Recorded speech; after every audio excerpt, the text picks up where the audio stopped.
Amigos y amigas, sean bienvenidos a este espacio del pensamiento crítico. Muchísimas gracias a los que nos están viendo en vivo y a aquellos que nos verán posteriormente en Facebook, en el canal de YouTube y en los podcasts que estaremos preparando. En esta situación difícil que el país está viviendo, la corrupción ha venido a posicionarse y la indignación va de la mano de la desesperanza. Eso nos lleva a invitar a actores de la vida política y económica y social de Honduras que levantan esa bandera de rescatar el país. Sus vidas, sus análisis y sus propuestas serán los protagonistas de este programa que hemos llamado Conversando con Tony García. Y ahora permítanme presentar a nuestro primer invitado, Dagoberto Suazo. Dago, muchas gracias por haber aceptado seas mi primer invitado y por aceptar hablar un poquito de ti, porque la verdad que conocemos a Dago en los círculos políticos y económicos de Honduras. Él es uno de los fundadores de Libre y uno de los fundadores del movimiento Somos Más, el actual coordinador, un movimiento fuerte que promete, creo yo, dar una gran sorpresa en las elecciones de marzo. Y también en los círculos económicos, él es el presidente de la Central de Cooperativas Cafetaleras de Honduras. Y a nivel fuera de esos círculos, yo diría que los más desposeídos de Francisco Morazán y Tegucigalpa lo conocen a él de años, porque él de manera silenciosa ha estado ayudando poco a mucha gente sin decir nada. Por lo que yo te digo que eres un filántropo. Nadie lo dice, pero tú lo eres así sin que quieras que la gente lo sepa. Y queremos conocer de Dago en este programa. Háblanos un poquito de ti, porfa. Gracias, Tony. Un placer de saludar a su audiencia. Sin duda alguna estoy a la par de uno de los hombres más respetados de Honduras, con posiciones muy claras a favor del pueblo hondureño, y únicamente que andaba en un lado que a mi juicio no era tan el mejor, y ahora sí estás en el movimiento y en el partido más consecuente y el que está luchando por las transformaciones que tanto necesita el pueblo hondureño. Bueno, yo nací en los campos bananeros, Tony. En aquel tiempo no habían como una vivienda fija. Habían barracones, me acuerdo, aunque voy a decir cómo se va a acordar, si a los 2 años y medio mi familia se trasladó para Tegucigalpa, por circunstancias similares a las que muchos emigran, ¿no? En el caso, mi padre era liberal, y en aquel tiempo ser liberal era como ser progresista en la década de los 80 y aún en esta época. ¿Y llegaron a Tegu sin nada? Sin nada. Yo me acuerdo de una cama matrimonial, ¿verdad? Que no sé cómo hizo mi mamá para transportarla, porque mi papá ya estaba por acá. En aquel tiempo se tenía que trasladar el agua de Yohoa en balsa. En balsa, en algo, no sé cómo se llamará, ¿verdad? Pero algo que flota grande, porque venía bastante gente y todo el mundo con utensilios, ¿no?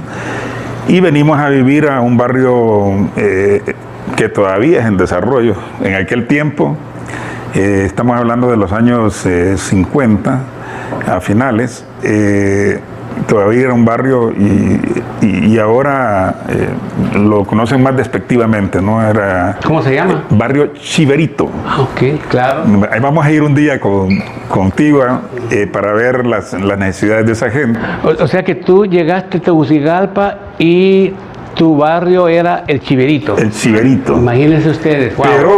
Pero claro, en aquella época, en los 50. Poco tiempo, sí, porque sí, al no poder pagar la renta, había que ir a otro lado y fuimos a las Crucitas, a los profesores, a Cipile, a la Sota, etcétera, etcétera. Pero nuestros padres tenían esa, que lo tienen los de ahora que con más dificultad, producto del modelo neoliberal, en aquel momento los gobiernos, aunque era también una dictadura, ¿verdad? Después de un golpe de Estado a Villa de Morales, se apoyaba la educación.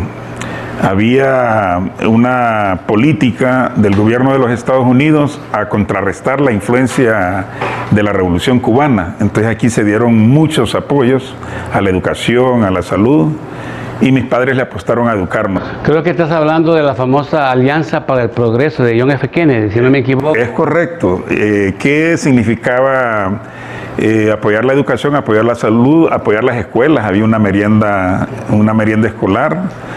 Y de ahí pues estudiamos en una escuela pública, Álvaro Contreras, Barrio Abajo, en un colegio público, Instituto Central Vicente Cáceres, que nosotros luchamos también para que se construyera ese edificio que está en Tiluarque. Antes estaba en La Merced y en varios lugares, ¿no? Por la cantidad. Inclusive llegó a ser el Ministerio de Educación, ¿era también el colegio central o no? No, el central estuvo en La Merced, estaba allá también por la zona del Barrio Abajo, en lo que era por el Parque Valle. Ahí había también donde fue el Mía Selva, creo, allá en Comayagüela. Estaba esparcido en varios lugares porque, siendo el colegio más grande de Honduras, no estaba en un solo lugar. Después la universidad donde estudiamos. ¿Qué estudiaste? Inicié estudiando la carrera de medicina. Fui compañero de Eduardo Becerra Lanza desde el colegio. En bachillerato fuimos compañeros y allí iniciamos toda una lucha a nivel de la universidad y logramos destacarnos, formamos un movimiento. O sea, nuestra parte organizativa siempre ha sido muy fuerte, y con Eduardo Lanza formamos el movimiento de bases y llevamos al doctor Armandere Bonilla a la rectoría, a la rectoría de la universidad. Uno de los mejores rectores que ha tenido Honduras, si no el mejor, en los tiempos modernos. Yo estaba preparándome para esta entrevista y leí un libro que se llama Cuando las tarántulas atacan, que es un libro dedicado a la memoria de Eduardo Becerra Lanza, un líder estudiantil que fue detenido, presumiblemente torturado y desaparecido. Y en ese libro que escribieron hablan de ti, te mencionan como un líder estudiantil. Sí. Creo que esos tiempos fueron muy difíciles. Mencionan. Eduardo Lanza era el secretario general de los estudiantes universitarios de la FEU, Federación de Estudiantes Universitarios. Yo era el secretario general de la Asociación de Estudiantes de Medicina. Wow. ¿Verdad? Y los dos nos complementábamos en la lucha. Obviamente él era el líder, ¿verdad? Era el que más sobresalía, con una formación política envidiable, enorme, pero en ese momento casi todos estudiábamos bastante, no solo la cuestión académica, sino que libros en general. Para los que no lo saben, esa época, sobre todo para los jóvenes de ahora, en los 80 fueron años difíciles en Honduras. Hubo un gobiernos militares, hubo desaparecidos, torturas. Ser estudiante de oposición en aquella época se pagaba con la prisión, con la muerte.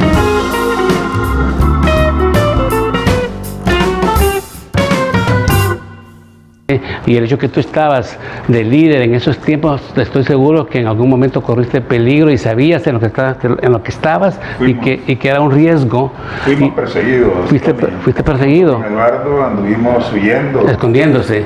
Escondiéndonos aquí mismo en Tegucigalpa, fuera de Tegucigalpa. Me acuerdo, por ejemplo, que estuvimos en Olancho, en varios, y la gente muy solidaria nos protegía, ¿no? Pero la inteligencia y la poca formación que teníamos en esas cosas terminaron desapareciendo a muchos, sí, no solo a Eduardo Lanza. Más de como 100 personas oficialmente. 182 personas. 82 personas. Todos líderes. O sea, fue una generación y obviamente brillante esa generación, y obviamente los que nos salvamos terminamos saliendo al exilio para proteger nuestras vidas. Qué gran pérdida para Honduras, ¿verdad? Esos muchachos, 182 muchachos que fueron desaparecidos, que estaban comprometidos con el país, y ahí perdimos líderes, perdimos emprendedores.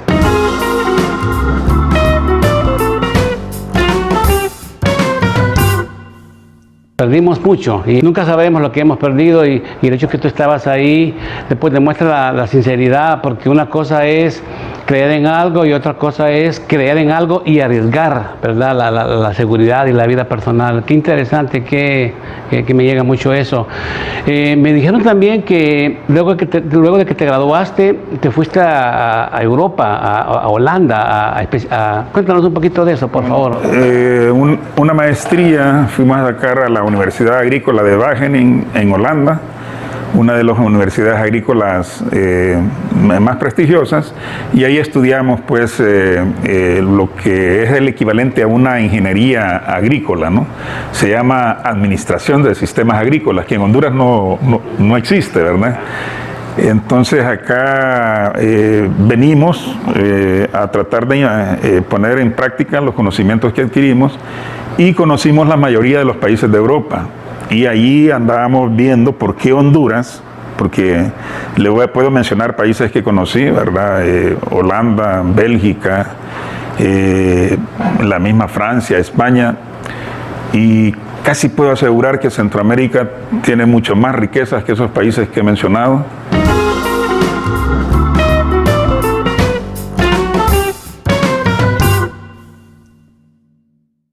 Sin embargo, ellos viven, digamos, sin la pobreza que nosotros lamentablemente estamos viviendo.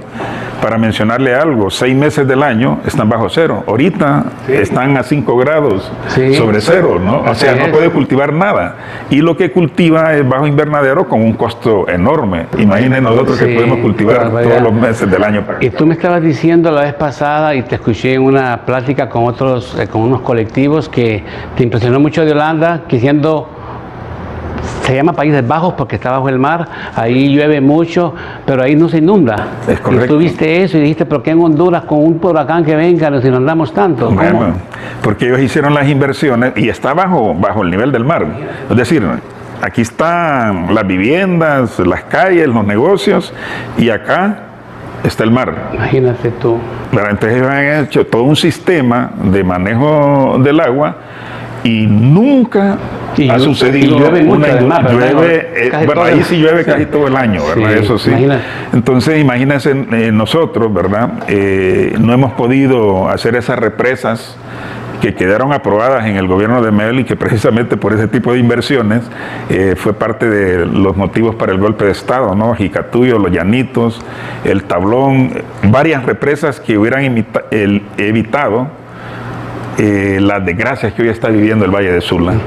Bueno, y eso me lleva ya, porque este es un programa corto, ¿verdad? Lastimosamente son 15 minutos, un poquito más, y yo sé que tú no querías ser candidato a alcalde de Tegucigalpa, y que te estaban ahí los amigos diciendo, Dago, usted conoce la problemática de Tegucigalpa, los problemas del agua, usted sabe que Tegucigalpa debe ser verde, usted ha hablado de ayudar a los pobres, a pensar no en el cemento, y al final pues tomaste la decisión. Sí, fue una petición de los barrios y colonias de Tegucigalpa y Comayagüela, que me conocen. Yo en el periodo anterior no aspiraba a nada, y como coordinador nacional de Somos Más, un cargo que lo ostento con mucha responsabilidad. He estado viajando a todo el país. Básicamente me falta Islas de la Bahía, y gracias a Dios en los últimos 2 años, ¿verdad? Antes he ido, claro. Solo gracias a Dios nunca he estado, y vamos a ir en el próximo mes de diciembre, que ya está cerca, y aceptamos con mucha responsabilidad porque conocemos los problemas de Tegucigalpa. El agua es un problema enorme, ¿verdad? Aquí la mayoría de las colonias, que son populares obviamente, no tienen ese servicio. Nosotros le vamos a dar el agua a todos los capitalinos todos los días. La gente cree que eso no es posible. La gente cree que aquí cuando llueve y el agua nos llega 3 veces a la semana, nos alegramos, cuando en otros países el agua es de todos los días. Mira, fíjate que ya he conocido algunos países árabes, ¿verdad?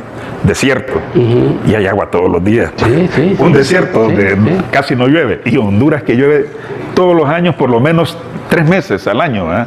Y ahorita ha sido enorme, pero toda esa agua no es administrada, porque la gran preocupación, ¿por qué obra hoy gris? ¿Te has preguntado? En San Pedro Sula, en Tegucigalpa, porque ahí es donde se dan las grandes movidas, ¿verdad?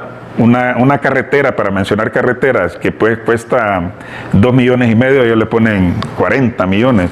Una calle que van a pavimentar aquí, que cuesta 10 millones, ellos le ponen 50. Y ahí está. Y eso se puede demostrar, hemos hablado, lo que pasa es que hacer ese tipo de denuncias por profesionales, por arquitectos, por ingenieros, le significa la muerte, la desaparición. Sí. A mí me han dicho que en el contrato dice tal vez 10 centímetros de pavimento, pero a la hora de pavimentar solo es 2 centímetros. O cosas sí, así, ¿verdad? Y no le ponen una capa especial contra la humedad que es invisible, la ponen en el contrato, pero no gastan ese dinero para proteger esa carretera que dure años. Y esos que hacen son los que están en el Congreso aprobando leyes, ¿verdad? Pero esos por lo menos echan una capita, ¿verdad? Que es estafa, que robo. Hay otros que hacen los contratos, y yo conozco y tengo pruebas de eso.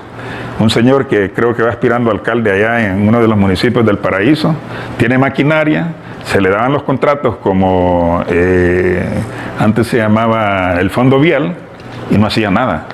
O sea, de aquí es increíble, ¿no? Entonces yo voy a repetir una frase que han dicho otros: cuando no se roba, el dinero sobra para hacer las obras que necesita el pueblo hondureño.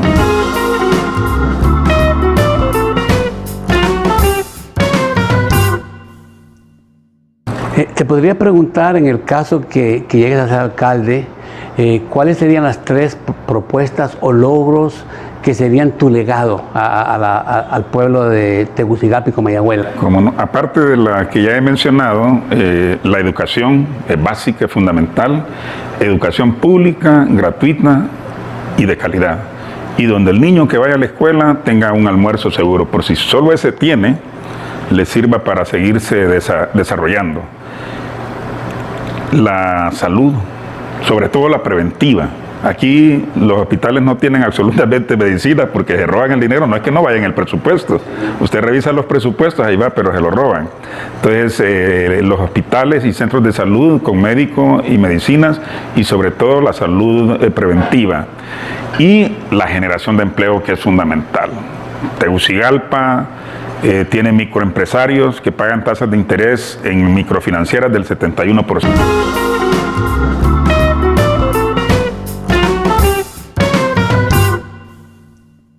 Entonces es un robo. La gente de los mercados paga intereses hasta del 20% diario. Imagínate, nosotros vamos a crear un banco de desarrollo municipal para apoyar a los emprendedores, a los microempresarios, y que la gente genere los ingresos suficientes para vivir dignamente. Y algo que se ha olvidado por este modelo neoliberal, vamos a crear el Instituto Municipal de la Vivienda, para que todos los hondureños y hondureñas tengan una vivienda digna o puedan reparar la que ya tienen. Pues chica, veo yo aquí alguien con visión, que si llega a ser alcalde sabe lo que va a hacer. Te deseo suerte, Dios mediante, ¿verdad? Los capitalinos pues sepan escoger al mejor candidato. Y quedo impresionado con alguien que sería un alcalde verde, un alcalde pro agua, y que pensaría en lo social de la capital, menos cemento y más preocupación por la salud, la educación y el trabajo. Y también estamos llegando al final de nuestro programa, pero quería preguntarte si tienes algo que agregar aquí al público. Sí, definitivamente. Quizás 2 cosas así rápidas: el apoyo a la juventud con el desarrollo del arte y la cultura y la práctica del deporte, no solo el fútbol, todos los deportes y todas las actividades culturales, música, poesía, teatro, etcétera, etcétera, y la recuperación de ese río Choluteca, que también vi la historia en Inglaterra, en Francia y en la misma Alemania, cuando recuperaron sus ríos, y el Choluteca merece que los capitalinos lo disfrutemos. Es un bien que nos dio la naturaleza, que nos dio Dios, y hay que recuperarlo. Tú dijiste que en la Segunda Guerra Mundial los ríos de Europa estaban contaminados, no se podía ni tomar agua, ni había vida, y que hoy están lindos y transparentes, y que lo mismo se puede hacer en el río Choluteca. Exactamente, es más contaminados que porque aquí es prácticamente desechos sólidos, es decir, las heces, fecales, etcétera, mientras que allá todo iba a dar al río. Y son países industrializados, Honduras no es industrializada. Entonces la contaminación era mucho mayor en Europa que acá en Honduras. O sea que podríamos tener un país verde, podríamos tener un país mejor, un alcalde que piense en los pobres, que le daría agua a todos los ciudadanos, donde los pobres dejarían de estar pagando agua más cara que los ricos, porque ellos la compran por galones, por cisternas, y tendríamos un alcalde pensando en la salud, en la educación, en el deporte. Pues yo te deseo suerte, Dios quiera que el pueblo capitalino pues se inspire, ¿verdad? Y que escoja a Dago, un alcalde que está comprometido. Y quiero agradecerles a ustedes. Pero no, antes quiero mencionar que me llegó muchísimo la parte de que tú llegaste de muy de abajo y que fue la educación la que se liberó, y yo creo que eso es algo que a todos nos inspira, ¿verdad? Y que podemos todos en algún momento en un país con mejores condiciones llegar a lo mismo. Bueno, terminó el programa, desgraciadamente se fue súper rápido. Gracias nuevamente a Dago por haber estado. La semana próxima los esperamos con el presidente Mel Zelaya. Estaremos hablando de la vacuna. Como ustedes saben, tanto él como yo fuimos los dos primeros hondureños que nos vacunamos y tenemos mucho de qué hablar al respecto.